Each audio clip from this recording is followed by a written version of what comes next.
Hello and welcome to this week's edition of the Manning Up Video Show. Today I'm joined by four-time EDFL Premiership player Lee General O'Neill, but more importantly, a happy Cats man. General, how are you? Yeah, very excited. The boys were very, very good last night, so it was a pretty relaxed household watching the game. So me and the young fella are, very, very happy for the boys and looking forward to a big week come next Saturday. Well, I was pretty relaxed when I backed the Cats at under 39 and a half, and with 4 minutes to go, they were 26 points in front. And I thought, how good's this? They're going to have to score 3 times in 4 minutes, and a Gary Rowan goal after the siren means I go down by half a point. So I was pretty disappointed in punting terms, but anyway, these things. And was that and the difference between the $2 you got for a normal win to $2.30 for under 39 and a half just doesn't seem very logical now? Yes, exactly. Well, it was 250, and it was 210 on Betfair, 250 on Betfair for under 39 and a half. But yeah, I just thought Brisbane would put up a better showing than that. But anyway, I thought I was home for all money until the Lions pretty much just gave up in the last 5 minutes and gave away a silly free kick to Gary Rowan in 6 seconds to go. So anyway, that's punting, and we'll get on to some more punting a bit later on. Let's look at the first game over the weekend, Richmond versus Port Adelaide. What were your thoughts on the game, buddy? Look, I mean, it was a great game. Both teams, they cracked in at the ball all night. Slippery conditions, hard to get clean possession, unless your name's Dustin Martin, and everyone else is using a soap ball and he's using a dry one. But no, look, it was a really good game. I found it weird that Port Adelaide had such dominance with possession numbers when you have a look at the stat sheet, but when you watch the game, the Tigers just looked so much more dangerous when they were going forward. Anytime the ball went in there, you just thought they were a chance to score. And I know it was a low-scoring game, but they were just so close to scoring every single time. Whereas up the other end, they just repelled everything that come in, and they looked like they had it under control a lot more than what Port Adelaide did down the other end. So.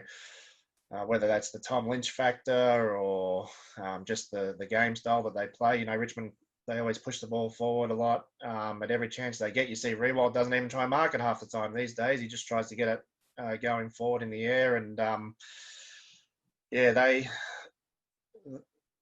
just looked more dangerous. And at the end, when the game was on the line, they were just a bit more composed. So, they haven't been the best team for 4 years for no reason. They're stars, but they're just a very well-drilled team. They're going to be hard to beat come Saturday. Yeah, they certainly knock the ball on, and they kick the ball off the ground, and they make space for one another. And the amount of tap-ons they have is extraordinary. And as you say, Port really were probably lucky that, with a few minutes to go, they only needed a goal to tie the game. I mean, Richmond had 6 more scoring shots, and as you say, the possessions don't really tell a story when it comes to playing Richmond, because Richmond are quite happy to let opposition teams keep possession of the ball, and then they try and win it back in their back half, and they set up from there. But I wrote on my page during the week about this clearance anomaly with Richmond. The people, have this big thing about Richmond lose clearances. Well, Richmond lose clearances in the home and away season. They don't lose them in the finals. No. And they were sensational again on Friday night. They dominated clearance, and Nankervis was huge. I thought him along with Martin were the 2 most influential players on the ground. And, I'm a big ruckman fan. I know some people aren't ruckman fans, but when you coach a team and you have a dominant ruckman against you and you don't have a good ruckman yourself, it really stands out. And Nankervis competed so well against the 2 power big men. And I thought the power, Laddams gave away 4 or 5 silly free kicks, undisciplined free kicks, and in a tight game, it's crucial. But the Tigers were too good, and they're into their 3rd grand final in 4 years. Yes, no, they're a quality outfit. They've turned it around from being a team that really wasn't relevant for such a long period of time, and now Hardwick and Brendan Gale and a lot of other people, I'm sure, in the club as well. They've just built that sort of culture there, and this is why you see them do well even when they got injuries. It's not about the quality of player; it's about the structure that they do it, and they know what they have to do. They don't play individuals; they play their brand, and it's a very good brand. They're going to be very hard to stop, and God, I just hope my boys bring their A game. If they do, they're a big chance. But if they're a little bit off, they just won't get near them. Brendan Gale, the CEO of Richmond, made a comment 10 years ago that in 10 years Richmond will win 3 premierships, have 75,000 members and have 0 debt. And everybody laughed him out of the studio. Ironically, that was on the eve of a guy named Dustin Martin's debut. And in the interview, they said, you've picked up a player that they're rating very highly in the draft. Well, there's plenty of things from that interview they got right, and he was laughed at, but he is, hasn't single-handedly done it, but he's one of the reasons that club's turned itself around. Let's look at last night's game, Geelong versus the Lions. I thought Geelong really should have been 3 or 4 goals up at half-time. They completely dominated from what I could see. They just couldn't capitalise on their opportunities. And even though Brisbane missed a couple of goals that they should have kicked, they were pretty efficient going inside 50. I mean, at one stage, I think they had 4 inside 50s for 3 goals, 1 or something. So Geelong just completely dominated. And, and in the second half, they got reward for that domination. Yeah, absolutely. Look, I thought they beat them up around the ball, especially that first quarter. I mean, it was just I think it was like 15 clearances to 3 or something in the first quarter, 14-3, which is ironically, Selwood didn't touch it, and Dangerfield was in the forward line, and they still smashed them up in the middle of the ground. Yeah, I know. And then I'm sure we'll talk about the Brownlow after, but then Lachie Neale sort of lifted and really tried to get him back into it, and he was able to do so until about half time. A bit because of our inaccuracy and so forth, but I was nervous. I had reminiscence of last year's prelim final. I thought we had Richmond on the ropes and we should have knocked them out early, but we didn't. And then I thought, if they get a bit of momentum with the crowd in that third quarter, we'll be in a bit of strife. But we got the first goal early in that third quarter. I know they got one back, but then we got it back again, and we sort of snuffed that out, and then they kept beating them up around the ball. Well, all game really. Like, it was just a very impressive display, and I don't know what it is. The old affiliation with the Gabba, the boys, their skill level seems to be good. They win a lot of contested ball, and they do seem to play pretty well up there. So, thank you to the Queensland government for putting the Gabba on for this week and giving us a little bit more hope than 90,000 Richmond supporters at the MCG. Well, my page during the week I talked about, and it's been a bit of a worry for me with Geelong, is their medium to small forwards and whether they can impact the game with Rowan, Ablett and Myers. And I know they kicked 6 between them last night, but when you win by 40 points, like Rowan kicked 3, are they going to get that same space against the Richmond defenders? I'm not sure. It's still a bit of a concern for me. But that's type of guy, of player that the Geelong have. Ablett's been such a great player for a long time. I know that he's probably going to produce. The other two worry me a bit. I know Rowan kicked 3 last night, but he's just as likely to go into this game next week and hardly touch it. I thought one of the key things with Geelong last night was their back 6 really looked like they were out of sorts against Port Adelaide in the first final. But last night, I thought, Kolodjasny had 2 kicked on him early. Having said that, one of them was a free kick for holding the ball against Henry, which has nothing to do with Kolodjasny for Charlie Cameron. But I think Henderson's been sensational the second half of the year. Harry Taylor just doesn't get beat. I mean, he just looks awkward. He looks like he's slow. He looks like he's cumbersome. But he just does not get beat. He just plays the percentages as well as anyone. And their back line looks really good, and it's going to be. And I thought last night they just shut the Lions completely out. I mean, guys like Rayner. I talked about Rayner and Cameron. Whether they could have an influence. They've kicked half of the Brisbane Lions goals between them, but Largely, they were ineffective. Hipwood took a couple of marks, but McStay took a couple of marks, but they're just inconsistent. So I think they definitely need to be targeting someone like Danaher moving forward for next year. Yeah, I mean, look, both those key forwards, McStay and Hipwood, they're still young, and bar some of the grades over the time, it takes a while for them to really, find that consistent form. And I think I said last week, or when they beat Richmond, both those guys got kicks early and kicked goals early, and it was just a completely different attitude. And I was hoping we could keep them quiet early, which we managed to do. As you said, Cameron got a couple of goals, which got a bit nerve-wracking, but they really only looked dangerous when the ball got over the back, and it didn't happen very often. Port Adelaide did the same. Their fast, small forwards, when the ball got over the back, were looking like they were $1 million players. But the Cats kept the ball going back the opposite direction. With contest that wasn't getting over the back, and then their experience just sort of kicks in. They've been a tight knit group for a long time, and they sort of pick up the pieces from there. So. Hopefully they can do that this week. I'm sure Richmond will be trying to get that ball out the back as well. I thought Fagan made a mistake. When you play Geelong and Richmond to a certain extent, you can't leave these loose players behind the ball. Richmond did it with Loston, and last night Geelong did it with Stewart. And the amount of times the blokes got panic kicked because in a final you're under pressure, you hurry the ball on the boot, they just bombed it. And Geelong just took uncontested mark after uncontested mark, and right throughout the game, and even later in the game when Brisbane were 18, 15 points behind and they're trying to threaten. Stewart was just the anchor behind, and you just can't play like that. One more thing I want to say before we go to the next topic. The amount of times last night, when will these clubs learn that Tom Hawkins in the ruck at these boundary throw-ins inside forward 50, what was Oscar McInerney standing behind him for? If you look at it, Hawkins had at least 10 times he got to the front and he either grabbed it or he tapped it to his Rovers. Now, last night it didn't really hurt Brisbane, but there is no way that Nankervis is going to let Hawkins stand a metre in front of him. Every boundary throwing, 99.9% of boundary throwings drop short in the AFL.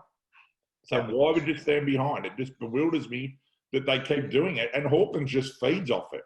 And he's so strong. It's just, it just absolutely confused me last night. But anyway, look, it's going to be a great game next week. We'll talk about that in a second.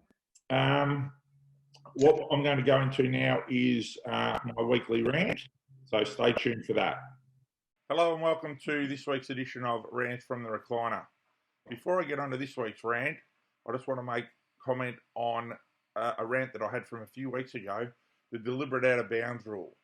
Now on Friday night, Richmond played against Port Adelaide. The AFL average for deliberate out of bounds is 1 per game. On Friday night, in a big final, there were 6. Now, not only were there 6, the game was played in slippery wet conditions where controlling the ball was even more difficult than normal. The umpires just had no feel for the game. There was one instance where Vlosten kicked the ball dribbled towards him, he tried to kick it off the ground, the ball went 35 metres, it went dribbled out of bounds, and the umpire paid deliberate. Now, there is no way that Vlosten could control where that ball went. The umpires need to look at this rule. Then last night, Saturday night, Brisbane versus Geelong, played in perfect conditions where the control of the ball is a lot easier. They paid 0 deliberate out of bounds. So it's the inconsistencies that people don't like. Anyway, on to this week's rant. This week's rant is one of my mate Johnny Kent's favourite things to talk about, goal kicking. Now, the goal kicking at the moment is reaching pandemic proportions in the AFL. It is just disastrous. So many players that are being paid big amounts of money are just missing the most simplest shots at goal. Now, one of these days it's going to come back and it's going to haunt a team. It's going to cost them a final, maybe even a grand final. Last night, Geelong kicked 11 goals, 16. They went at 40%. Let me tell you this, Cats fans, if they go up 40% next week against the Tigers, they are no hope of beating them. Now, because Brisbane didn't get close last night, these 3 will be glossed over. But they missed 3 absolute sitters last night. Zorko missed from 20 metres direct on a slight angle. Hipwood missed from 30 metres straight in front. And one of their young guys I can't remember his name. Gary Ablett got a free kick against him for a push. He missed from about 20 metres on a slight angle. It's not good enough. It's pretty simple. Get your head over the ball, walk in a straight line, keep your head down, kick through the ball. The goalposts are the same distance apart in every football ground in Australia, from Tullamarine to Glenroy to West Coburg to the MCG to the Adelaide Oval. There is no reason why players at AFL level, or any level for that matter, but especially AFL level, shouldn't be able to put the ball through the big sticks. The grounds that we play on today are in better condition. There's no mud to play in, and most of these grounds have got massive stands, so the wind isn't a factor. It's a simple skill, but at the moment players just can't execute. In golfing parlance, there is a term. It says you drive for show, you putt for dough. Well, in football, kicking for goal is the money shot, and at the moment, the players are not nailing it. That's this week's rant. Thanks very much.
Those 4 kicks from the Fremantle and Essendon game all came from the one game.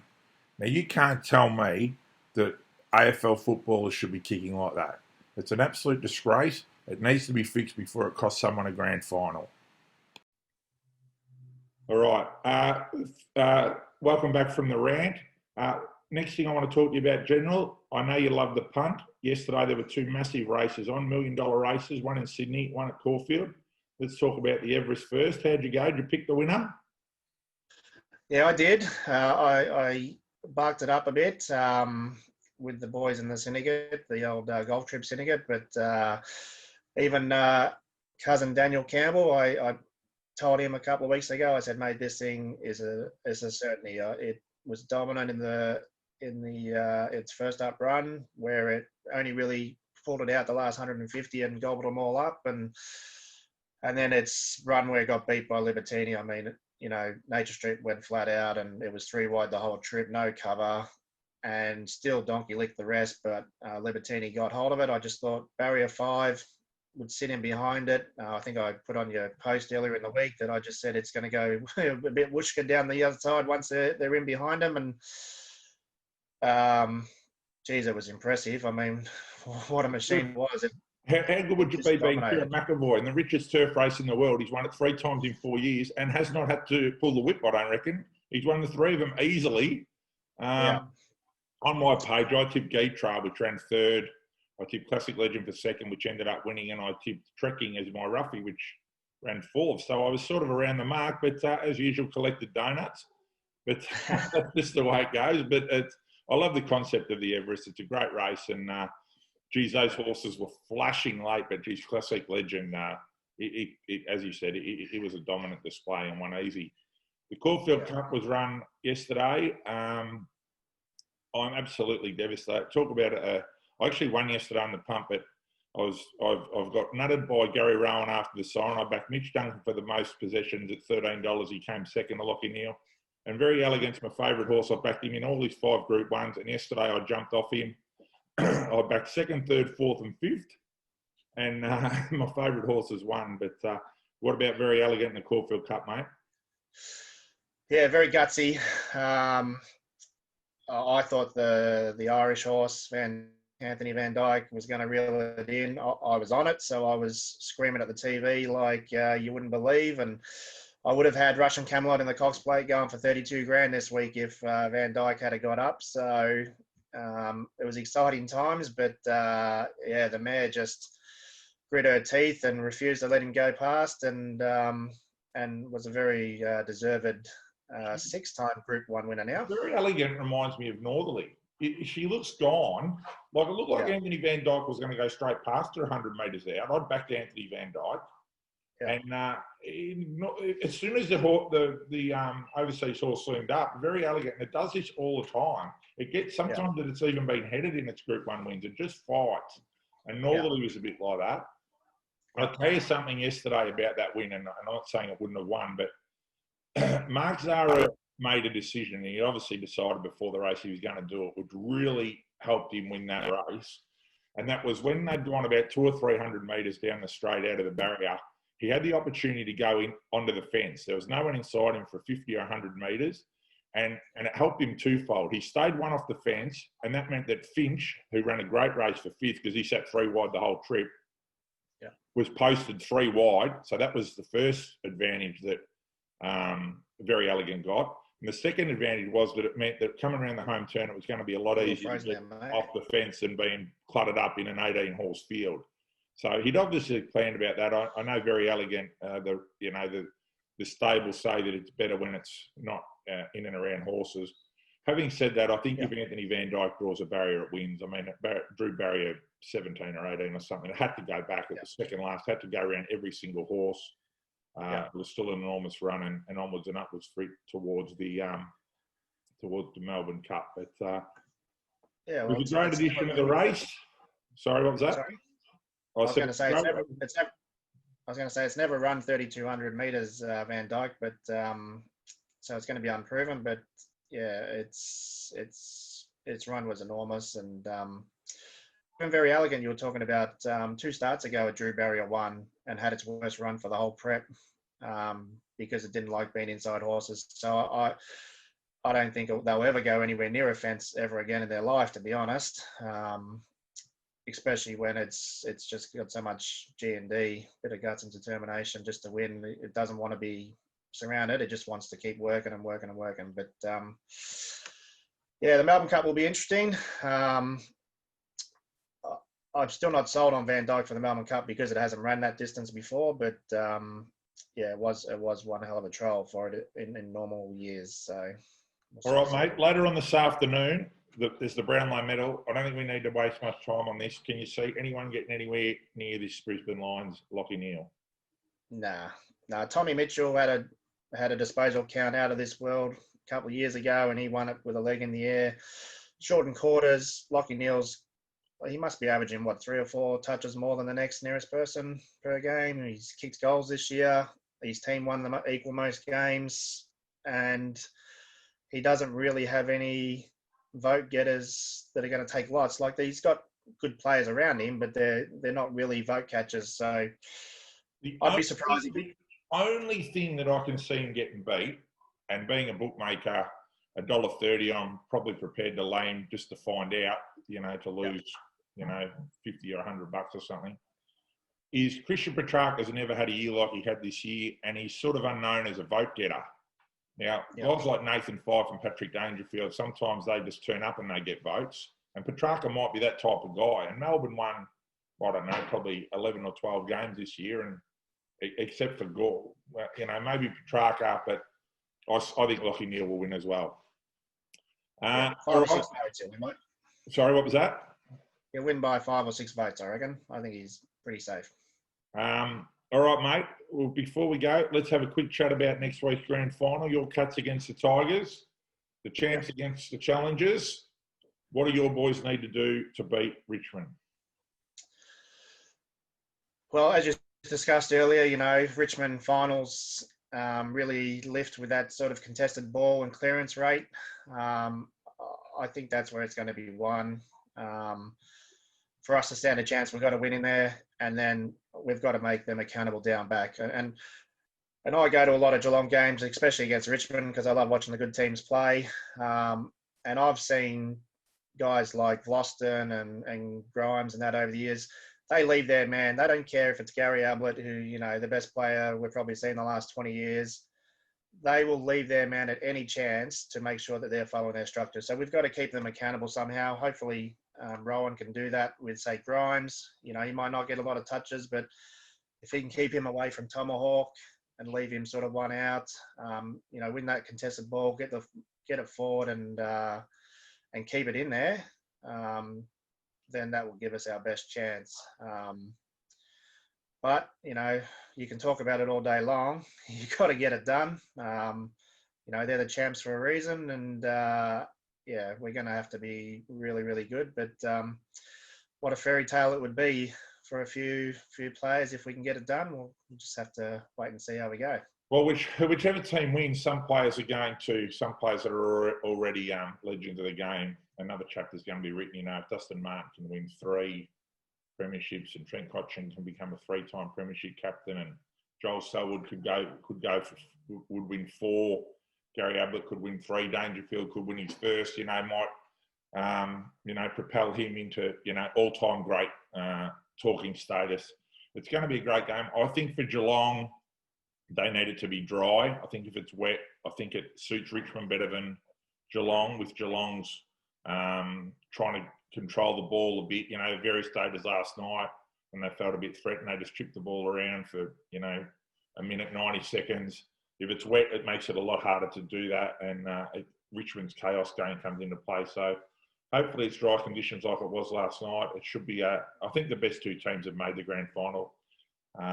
When I did my predictions at the start of the finals, I thought those 2 teams would win, and then they both lost the first semi, and I looked like a moron. But now they've both made the grand final. I think they're the best 2 teams in it. It's going to be great seeing the big key forwards, Lynch and Riewoldt at one end and Hawkins at the other. But for me, you know what you're going to get with Richmond?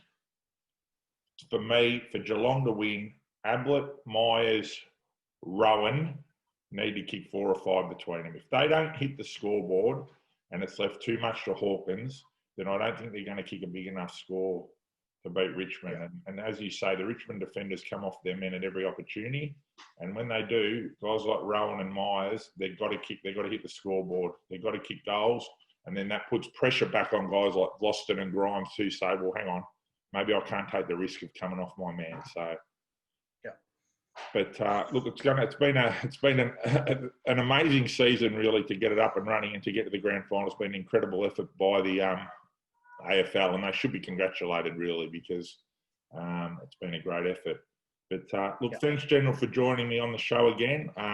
You certainly know your football and you know your racing. So hopefully your boys can get the job done for you next week. So good luck for next week. Keep a lid on, but we'll just try and keep it quiet for a bit and see what happens on Saturday. Okay, all right. Okay, thanks very much, everybody, for joining up on this week's edition of the Manning Up video show. Hope everybody enjoys the Brownlow medal tonight and enjoys the grand final next week. Thank you, and we'll see you next week.